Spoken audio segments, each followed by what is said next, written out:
What's up, fellow movie buffs and film connoisseurs? It's your self-proclaimed cinema shogun here. And in a couple of my past videos, we were taking a closer look at some of the text messages that Brian Laundrie's lawyer sent to reporters. And it turns out, he was actually asked if he's seen or talked to Brian, and he says he has, and that he in fact talked to Brian on September the 13th, and I believe that fell on a Monday. Now I want you to take a close look at these texts, and you tell me what you think. Because to me, it looks like he's kind of trying to answer the question while dodging the question as well. You can clearly see that this woman is asking you, not only if you talked to Brian, but have you physically seen him? And which he just responds with this dry answer, yes, I've talked to him. And then she asks again, have you seen Brian? Physically seen Brian? And he just keeps saying, I talked to him on the 13th. So basically, he's trying to dodge this question. He's trying to answer the question half-assed, while dodging the real question is, have you actually put eyes on Brian? Because we know that this lawyer is actually based in New York, and Brian's family is in Florida. The only times that Brian's family have been able to talk to this guy is when he flies down to Florida. So I feel like this guy is just like, kind of out of touch with this case to a certain extent. This guy doesn't have his talking points together, and he's not in contact with Brian's family as much as he should be. So I don't even know if this guy even knows what he's talking about anymore. But it's obvious that he was dodging the question here. Because it's not like he's just some short-spoken guy, because we already saw his other messages where he was snapping and going off, saying that Dog the Bounty Hunter was full of baloney, and he couldn't even spell baloney right. Which, I mean, I get it. Baloney is kind of a hard word to spell, I guess. But the point is that he's clearly dodging the question here. Have you seen Brian? Because he could easily say he talked to Brian, and maybe he didn't. And he could tell people, well, I thought I talked to Brian. And it just goes to show how unprofessional all of this is. In today's day and age, when you're having this court case, it's going to be a murder case most likely. This girl's missing, she turns up dead, and the guy who was on a trip with her is missing now. Like, dude, you haven't FaceTimed or Zoom called these people at all? You never FaceTime or Zoom called Brian? You're so unprofessional that you're just like communicating through text messages and stuff. Dude, you're in a high-profile case, bro. A high-profile case. I think he's like a realty lawyer or something. Whatever he does, he doesn't handle cases like this. And it is glaringly obvious because he's making a lot of stupid mistakes. And not just that, a lot of what he's saying is just coming off as dishonest to me. Because let's go back to one of those text messages that we looked at in the prior video, where he claims that his clients were at Fort DeSoto Park, but they checked out on the 7th and not the 8th. But we have the official information that they checked out on the 8th. So either they're giving you faulty information, or you're lying here, bro. Because something's not adding up. But even worse than that, and man, it gets worse. In that message, he claims that Brian and his family went to other places the next weekend, right? But check the dates. If they were at this park, and the lawyer even says they were at this park on the 7th,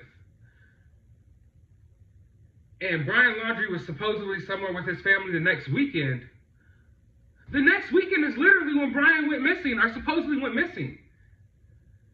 You say you talked to him on the 13th, but the next weekend is past that. So something's just not adding up here, y'all. It's glaringly obvious that it's not adding up. And I'll admit it, like, I kind of glossed over that fact for a second because there's just so many updates in this case. There's so many dates to remember here. It's getting jumbled up sometimes. And I glossed over it for a while, but then I went and laid down and I thought about it. I was like, wait. So Brian Laundrie and his family, you say, were somewhere the next weekend. But here you say you last talked to him on the 13th. And if I'm not mistaken, he supposedly got reported missing, or supposedly left and went missing on the 14th. And then it was reported on the 17th.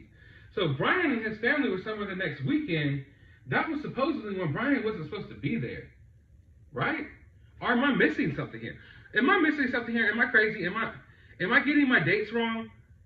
Or is this guy a complete idiot and saying too much and actually incriminating his own clients? Because for one, I don't believe that he necessarily talked to Brian at all. Maybe he thinks he talked to Brian. Who knows? It's kind of getting... I'm kind of starting to ask the question, is this lawyer just this stupid, or is the lawyer being lied to as well?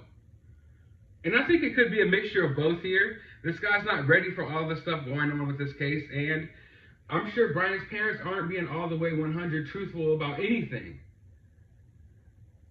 So this just raises a lot more questions in my head. And this case is just getting even crazier. You know, maybe the lawyer should have just shut up, because every time he talks and everything he says, when you place it in the bigger picture, it's not adding up. It's not coming together. It's like a piece of a puzzle that doesn't fit into the puzzle. So either this guy is purposely giving us the wrong information and just blatantly lying to everyone, or maybe, just maybe, he's being lied to and manipulated himself. But with that being said, I just want to take a moment out of this video to thank all of you who've been supporting my channel as I've been covering this story. Not a single one of your comments goes unnoticed or unappreciated. I really do appreciate it all. And I have noticed the comments about my audio. I am working on it. If you can't tell, I'm not some big professional YouTuber. I actually shoot these videos on my phone. YouTube isn't my job. I have a full-time job, and I have to come home on my lunch breaks and actually film these updates and try to edit them and get them posted up for all of you. And I also have a side business as well, selling toys. So if you've been wondering, why do I have toys all in my background? I'm a big collector. I sell toys as well, which brings me to the point that a lot of the reason why I got interested in this story was because I'm going on a road trip of my own. And as I was researching my road trip, I came across a story about Gabby's road trip. And that's what made it really hit close to home and got me even more invested. And I'm going on a road trip of my own tomorrow, but don't worry, I'm not going to stop covering this story. I pledged from my first video that I will be covering this story until Brian is behind bars.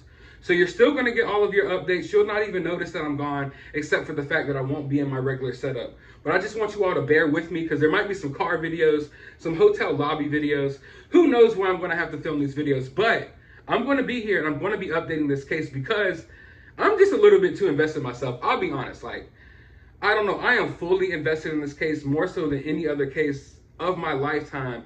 And it's just got, like, it's piqued my interest, and I'm just fully invested. So it's not like I'm going to be gone, not paying attention to this case. My eyes are still on this case.